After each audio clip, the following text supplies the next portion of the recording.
शांत हो गई, क्योंकि उस बालक के ही तो को न काहू के सुख दुख कर दाता, निज कृत कर्म भोग सुन भ्राता। कोई किसी के सुख दुख का हेतु नहीं है, अपने कर्म ही है जो हमको दुख सुख देते हैं। और ये भगवान देख रहे हैं। कोई, जैसे आपको अभी मनुष्य शरीर मिला, स्वतंत्रता है, अब आप जो पापाचरण चाहो छूट है कर सकते, या जो पुण्य कर्म चाहो कर सकते, या भजन करना चाहो कर सकते हो। ये स्वतंत्रता केवल मनुष्य शरीर को दी गई है। आपको जो पूर्व भोग मिल रहे हैं वो आपके पीछे के कर्मों के हैं। तो जो ज्ञानी जन होते, विवेकी जन होते, आए हुए प्रारब्ध को भोग लेते, नया कोई पाप नहीं करते, निरंतर भजन करते रहते, भगवान की कृपा से मुक्त हो जाते। अगर भगवान की शरण में नहीं होगे, भजन नहीं करोगे, तो आपके ऊपर बहुत से ऋण है, दुर्गति हो जाएगी। ऐसा नहीं है। आप यहां भी तो देखो ना, आपके मकान, आपका व्यापार, सब कुछ आपका कहा जाता है, लेकिन सब कुछ सरकार का है। हर चीज का टैक्स देना पड़ेगा तुम्हें। पानी का भी टैक्स देना पड़ेगा, मकान का भी टैक्स देना पड़ेगा, और तुम भी जो करोगे वो पैसा दो सरकार को। टैक्स तुम ऐसे फ्री थोड़ी जा रहे, नहीं होता, देना पड़ता है ना। आप मान लो नौकरी कर रहे हो कि हमारी नौकरी करे, तो उसमें सरकारी टैक्स कटेगा आपका, क्योंकि आप सरकारी आदमी हो, भारत देश के वासी हो। ऐसे ही ये टैक्स लगे हुए हैं सरकारी भी, मातृ ऋण, पितृ ऋण, ऋषि ऋण, ये टैक्स है। ऐसा नहीं कि तुम कमाओ खाओ और इसके बाद मर के जाओ स्वर्ग मिलेगा। टैक्स चुकाओ। ये मनुष्य शरीर मिला, इन ऋणों से मुक्त हो। अगर नहीं हुए तो भी तुम्हें दुर्गति होगी। आप देखो, जब कभी ऐसी सूचना मिलती कि अमुक आदमी का अमुक धन पकड़ा गया, तो इनाम दिया जाता है क्या कि इतना कमा लिया? सजा दी जाती है, तुमने टैक्स की चोरी की। अगर चोरी नहीं की, मेहनत से कमाया या व्यापार से कमाया, दिया नहीं सरकार को, हाँ दिया नहीं, इसीलिए तुम्हें टैक्स की चोरी का दंड मिलेगा, सारा धन अपहृत हो जाएगा, तुम्हारी निंदा होगी, तुम्हें सजा मिलेगी। बोलो मिलती है नहीं? ऐसे ही ये लड़का, बच्चा, पत्नी, पुत्र, परिवार जो भी है, ये सब श्री भगवान का तुम्हें टैक्स देना है। क्या टैक्स देना है? भगवान की शरण होकर उनका सुमिरन करो, सारे ऋणों से वो मुक्त कर देंगे। एकादश स्कंद में कहा है, मेरा भजन करने वाले का कोई ऋण नहीं रह जाता। और नहीं तो महाभारत में ही प्रसंग आता है, एक जरत्कारु नाम के ब्रह्म ऋषि थे। ऋषि और भक्त में बड़ा अंतर होता है। वो तपस्या प्रधान, जैसे दुर्वासा ऋषि तपस्या प्रधान थे, वो बाल ब्रह्मचारी और तपस्या से युक्त एक दिन भ्रमण कर रहे थे, तो आवाज आई, मेरी रक्षा करो, मेरी रक्षा करो। तो उस आवाज की तरफ बढ़े तो देखा कुएं में उल्टा लटके हुए हैं बहुत से ऋषि, और एक केवल तंतु है, एक केवल तंतु है जिसमें दो चूहे लगे हुए उसको भी काट रहे हैं, एक काला और एक श्वेत। तो उन्होंने देखा और दयालु हो गए कि ऋषियों, मैं तुम्हारी कैसे रक्षा कर सकता हूं? तो उन्होंने कहा कि ये जो दो चूहे हैं रात और दिन है, और जो हम लोग हैं ये तुम्हारे पितर हैं।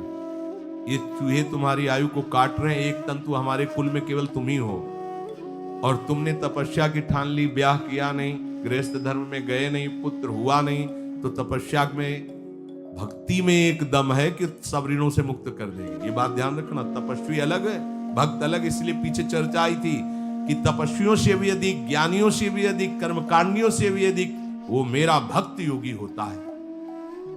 तुमने तो ब्याह किया नहीं, तो अब ये तंतु रात दिन तुम्हारे जीवन को काट रहे हैं, जहां तुम खत्म हुए हम सब नरक में गिर जाएंगे। पितरों ने कहा, तुम पितर ऋण से युक्त हो, मुक्त तभी होगे जब ऐसा करो। वो दृश्य खत्म, अंतर ध्यान हो गया। वो बड़े दुखी हुए कि क्या करें। तो उन्होंने मन में निश्चय किया कि एक ब्याह तो करूंगा पितरों के उद्धार के लिए। इतने बड़े तपस्वी हैं जरत्कारु जी, बड़ी महिमा है, लेकिन बात यहां फंस गई, पितृ। उन्होंने मन में निश्चय किया कि कोई आके अपनी कन्या दे दे और उसका भी नाम जरत्कारु हो। मैं बिल्कुल भरण पोषण नहीं करूंगा और कभी हमसे कोई प्रश्न ना करे। ऐसी अगर कोई कन्या देगा तो मैं स्वीकार कर लूंगा। अब ऐसे ना नगर जाना है, ना किसी से बात करनी, तो वृक्षों से कहते हैं अपने पितरों के उद्धार के लिए मैं चाहता हूं कि कोई पाणी ग्रहण संस्कार करा दे।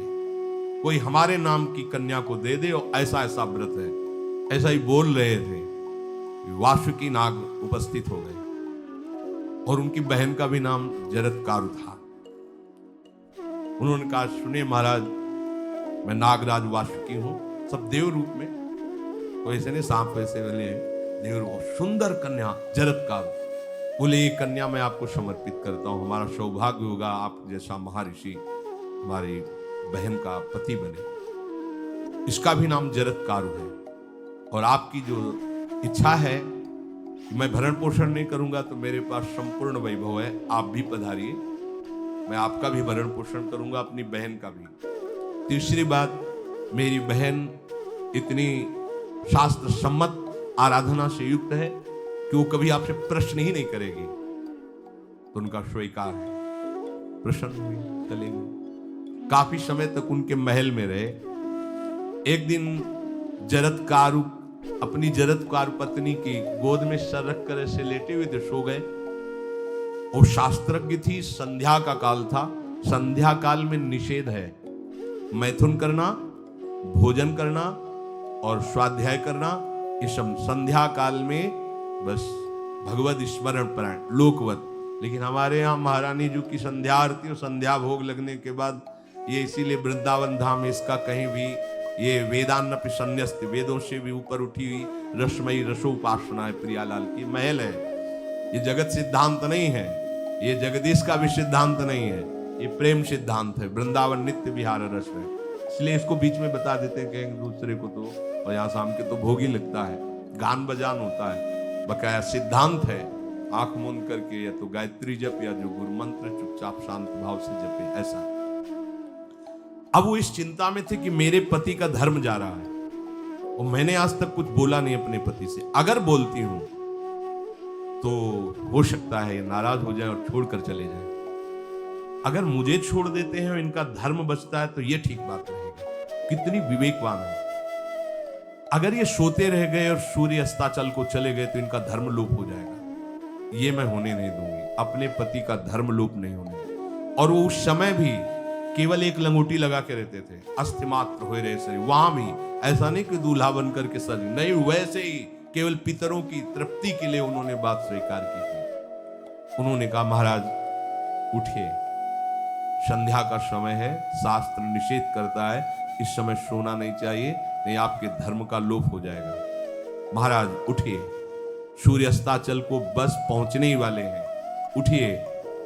उठे एकदम लाल आंख करते हुए, तुमने हमें टोका कैसे, तुमने हमसे प्रश्न कैसे कर दिया, मैं अभी तुम्हारा त्याग करता हूं। बोले, स्वीकार है, आपके धर्म का लोप ना हो। कहीं सूर्य अस्ताचल को चले गए, आपने अर्घ नहीं दिया तो जीवन भर की आपकी उपासना में कलंक लग जाएगा कि आपने संध्या काल में शयन करते हुए सूर्य आराधना नहीं की, आपके धर्म का लोप हो जाए। बड़ा सूक्ष्म धर्म का विषय। तो उनका सूर्य की ताकत कैसे कि मैं सोता रहूं और वो अस्ताचल को चले जाए, ऐसे महात्मा थे। कहा सूर्य की ताकत कैसे, भगवान व्यास देव जी ने लिखा है, किसी कहानी की बात नहीं। सूर्य की सामर्थ्य कैसे कि मैं अर्घ ना दूं और अस्ताचल को चले जाएं, सूर्य तब तक रुके रहते जब तक मैं सोता रहता। पर तुमने टोक दिया, अब मैं चला।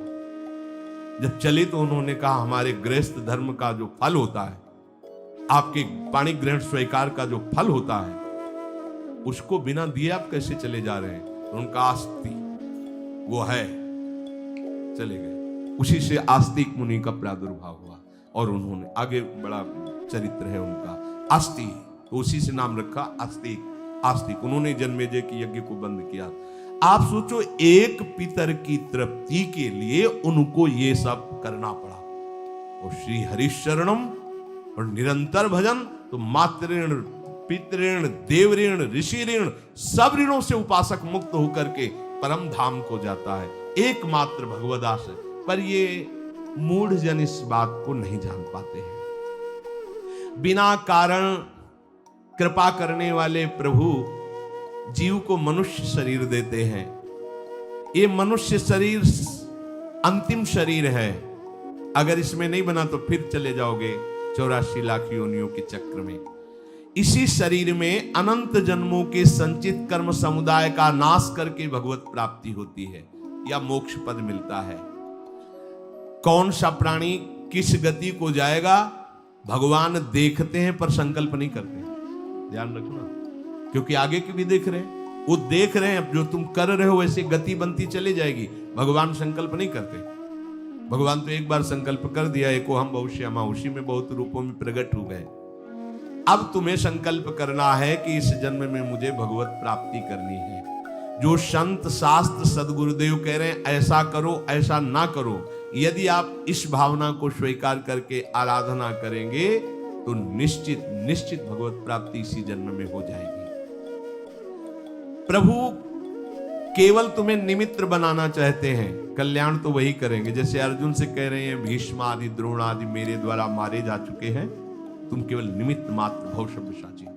ऐसे ही अय उपासक तू केवल निमित्त बन जा। जो शास्त्र सदगुरुदेव आज्ञा करते हैं वैसे ही तू चल दे अपने मन को मार के। केवल तू निमित्त बन जा। कल्याण या भगवत प्राप्ति या मोक्ष वो तो भगवत कृपा से होगी। पूरी उद्धार की सामग्री तेरे अंदर जागृत कर देंगे प्रभु।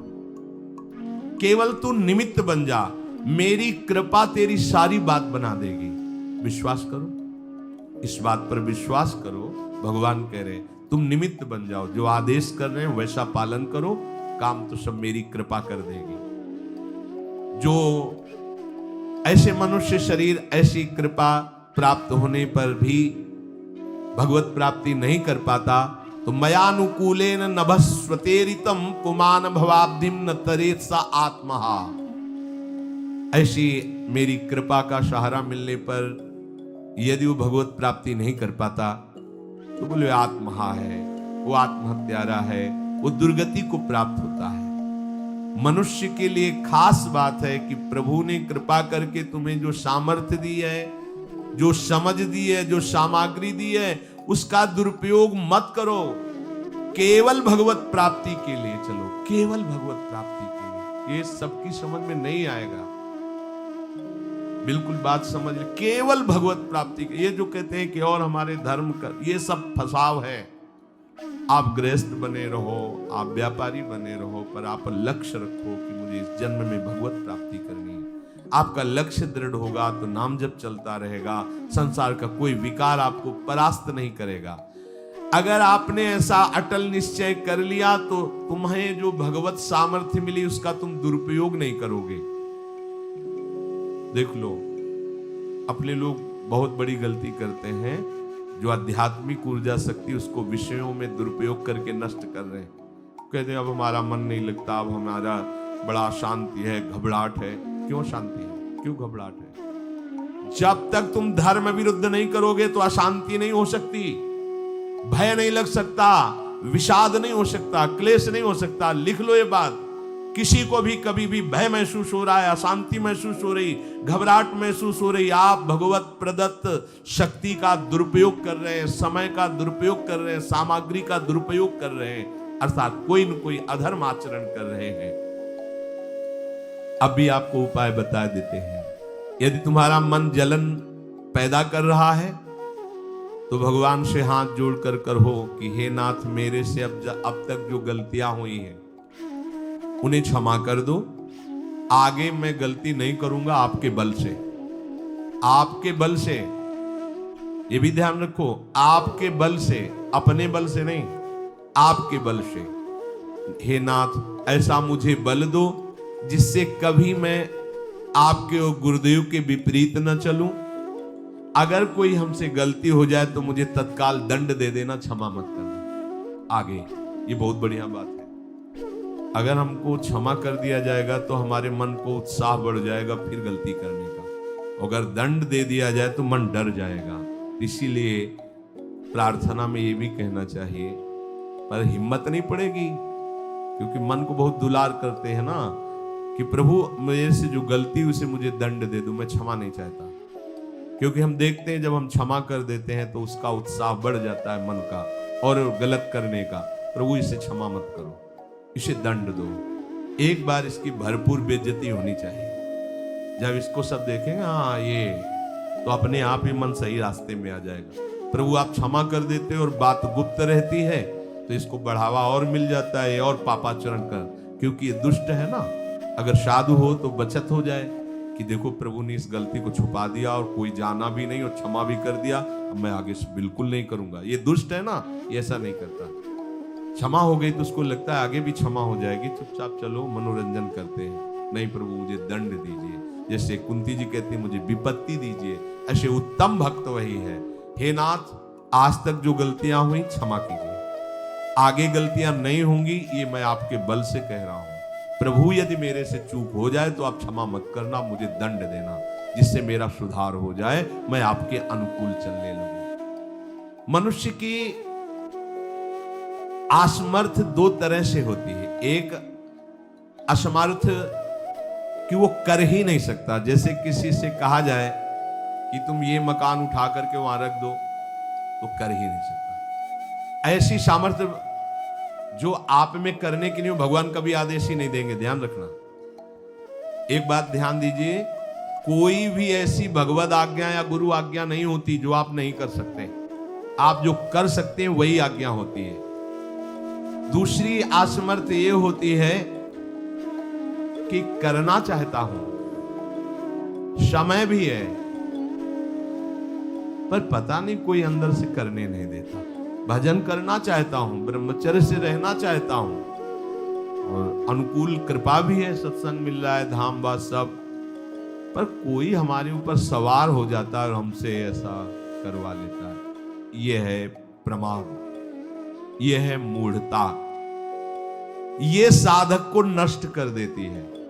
दो प्रकार की असमर्थता की बात हुई। एक ये कि भाई हम असमर्थ हैं, कहा गया कि इस मकान को वहां उठा के रख दो, नहीं रख सकते, तो ऐसा आदेश ही भगवान और गुरुदेव का होता नहीं होगा। और अगर आदेश हो गया है वो आप उठा के देख लेना, आप उठा लोगे। अगर आपको ये ध्यान रहा कि गुरुदेव की आज्ञा है, हरि की आज्ञा है, हो जाएगा। हम कई बार आपको कहा है, अंगद को ऐसे मसल दें, ऐसे वीर थे रावण की सभा में, पर राम प्रताप सुमिरिपन रोपा। इस सभा में कोई बड़ा वीर हो, मेरा पैर उठा दे, राम जी सीता जी हार जाएंगे, वापस चले जाएंगे। ये बात थर्रा देने वाली बात है। घबरा आराध्य देव और माता जानकी दोनों को दांव में लगा दिया, उठा दे कोई पैर, पर उनको भरोसा था कि मैं राम के बल पे कह रहा हूं। राम बल आकर के विराजमान हो गया, कोई नहीं उठा पाया। आखिरी में रावण झुका, मेरे झुकने से, मेरे सामने झुकने से तेरी बात नहीं, तो जो बार बार जिनको मनुष्य कह रहा है उनके चरणों में जा, मैं उनका एक तुच्छ दास हूं। यदि आदेश हो जाए तो घूंसा से सबको मार करके तेरी पत्नियों को बंदी बनाकर और तुझे अभी राम जी के सामने डाल दूं। ये अंगद नहीं बोल रहे थे, ये राम प्रताप बोल रहा था। ऐसे ही यदि आपको आदेश कोई शास्त्र का या गुरु का है तो आप अक्षरशः समझ लीजिए उसमें उनका बल भी है, पर हम लोग उस बल का तिरस्कार कर देते हैं। थोड़ी सी मन की डालकर उसको हल्का किया तो वो बल वापस हो गया। सीधे जो बात मानी जाती है उसमें उनकी कृपा शक्ति होती है, और जो अपनी मन की लगा की जाती है वो साधन होता है। कृपा शक्ति और साधन में अंतर होता है। तो जो हम कर सकते हैं, आदेश है, हम करना भी चाहते हैं और नहीं करते हैं, इसका हमारे अंदर प्रमाद का राज्य है। प्रमाद, लोग कहते हैं कि पता नहीं कोई हमारे दिमाग में आके कर जाता है, हाँ भूत आता है वो। अब ऐसे लोगों को बावरा कहते हैं, इनको ऐसी जगह पहुंच जाए जहां सही निर्णय नहीं होता, और ये कर देना वो कर देंगे। उनको लगता है कोई है, बोले है ऊपरी चक्कर है, अल्ले ऊपरी चक्कर हो, घूम रहे हो, पागल बने ऊपरी चक्कर, कुछ नहीं, ऊपरी चक्कर नहीं, भीतरी चक्कर है। ये भीतर का तुम्हारा वासनात्मक प्रपंच ही तुम्हें नचा रहा है। विवेक का जागरण करो। किसी की अरे प्यारे तुम हरि के अंश हो। स्मशान में रात्रियां व्यतीत हुई, स्मशान में गंगा के किनारे भूतों के बीच में, कोई भी नहीं, कुछ नहीं। सीम की चाप सके को तासु बड़ रखवार रमापति जासे, अकेले, न युवक अवस्था, कोई साथ देने वाला नहीं, अंधेरा, कोई टार्च नहीं, कोई व्यवस्था नहीं, हर समय एक अपार आनंद, भगवद आनंद। कोई भय छू सकता है? हर समय हरि की दृष्टि में आप रहते हैं। आप भी ये प्रमाद मत कीजिए, ये प्रमाद है और कुछ नहीं है जो आप आचरण विरुद्ध कर देते हैं। अब क्या होता है, वो समझ पाता नहीं, उसके पीछे कर्म परंपरा लग जाती है, फिर वो हार जाता है कि मेरे से भजन वजन नहीं होने वाला, संयम से नहीं चलने वाला। अब वो योनि पर योनि प्राप्त करता चला जाए, ये योनि यो योनि। भगवान के स्वभाव को समझो और उनके आश्रित हो जाओ। कोटि विप्र बदल आ गए जाहू, आए शरण तजो उन्हें ताहू। जो नर होए चराचर द्रोही, आवे सभय शरण तक मोही। तज छल कपट मोह मद माना, करूं शब्द ते साधु समाना। एक बार जीवन को प्रभु के चरणों में अर्पित कर दो, बस प्रभु सब संभाल लेंगे अपने बल से। अपने बल से संभालने का तात्पर्य है आप उनकी आज्ञा पालन का प्रयत्न करो। प्रयत्न की सफलता प्रभु के द्वारा होती है। जब हम प्रयास करते हैं ना, तो प्रभु हमें आगे से आगे रास्ता देते चले जाते हैं। और ये जन्म भगवत प्राप्ति होनी ही चाहिए। अब इसके नीचे सौदा मत कर लेना। प्रभु से मिलने के सिवा और कहीं सौदा न कर लेना, क्योंकि आपके पास धन है। ठग लोग आएंगे आपको ठगने के लिए, ये भोग भोग लो, ये भोग भोग लो। कैसे बताएं, यदि तुम भगवत आश्रित हृदय से हो जाओ तो स्वप्न में भी तुम्हें डिगने नहीं देंगे। एक बार किसी उपासक ने अपना अनुभव बताया कि स्वप्न में उसके सामने कई भोग सामग्रियां से भरा हुआ मकान, सब व्यवस्था, वो एक बहुत सुंदर तरुणी, बस हमने आपको पसंद कर लिया। ये स्वप्न की बात, हमने आपको पसंद कर लिया, हम जिसकी खोज में थे वो आप हमें मिल गई, बस अब तो हमारे जीवन धन आप ही हो। वो सुनने लगा, मतलब उसको अच्छा लगने लगा ये बात सुनने में। इतने में ही एक देवी प्रकट हुई, इतना सुंदर रूप कि करुणा बरस रही थी उस रूप से, और स्पष्ट कहती, ये छल है, ये कपट है, झुकना मत, देखना मत, इसकी सुनना मत। यदि सुन लिया और इसके प्रलोभन में झुक गए और इसको देख लिया तो तुम चले जाओगे, तुम्हारा आंख खुल गई। बड़ा आनंद हुआ उस उपासक को कि स्वप्न में भी आश्रयदाता उसको डिगने नहीं देते। स्वप्न में भी, ये बात समझ लो, स्वप्न में भी भय आने ने, स्वप्न ही था, हो सकता था स्वीकृति उस उपासक के हृदय की हो जाती, लेकिन जगने पर हाहाकार मच जाता कि कैसे स्वीकृति हो गई। पर देखो, जिसका आश्रय लिए वो उससे सुंदर रूप लेकर खड़ा हो गया और समझा रहा है, छल है, कपट है, झुकना मत, देखना मत। आप तो केवल आश्रित होके तो देखिए, जागते हुए, सोते हुए, स्वप्न में, ये तुम्हारी अवस्थाएं, प्रभु की नहीं है। वो तुम उन्हीं की गोद में जग रहे हो, उन्हीं की गोद में सो रहे हो, उन्हीं की गोद में शयन कर रहे हो। एकमात्र प्रभु का आश्रय लेकर निरंतर भजन करते हुए इस जन्म में केवल भगवत प्राप्ति, अन्य सौदे में हमें फंसना नहीं है। बहुत से प्रलोभन आएंगे कि ये फ्री ले लो, फ्री भोग लो, कोई नहीं जानेगा। आपको सौदा नहीं करना अपने हरि आश्रित बल का, आपको उससे केवल हरि की प्राप्ति करनी। प्रलोभन आएगा, ध्यान रखना, भय आएगा, हे भगवान आज तक जो भजन किया है इस भय को हटा दीजिए, क्योंकि इज्जत चली जाएगी, सब लोग थू थू करेंगे, मेरे से बहुत गलती हो गई, हटा दीजिए। हरि मुझे दंड दो, पूरी सभा में मेरा तिरस्कार करवाओ। ये मन लाख समझाया, नहीं समझा, अब जब बेइज्जती होगी ना इसकी तब समझेगा, कुछ नहीं होगा और कृपा हो जाएगी, आगे बढ़ जाओगे। बिल्कुल अपने भजन को खर्चा मत करना, ना भय में और ना किसी सुख प्रलोभन में, तो इसी जन्म में भगवत प्राप्ति हो जाए।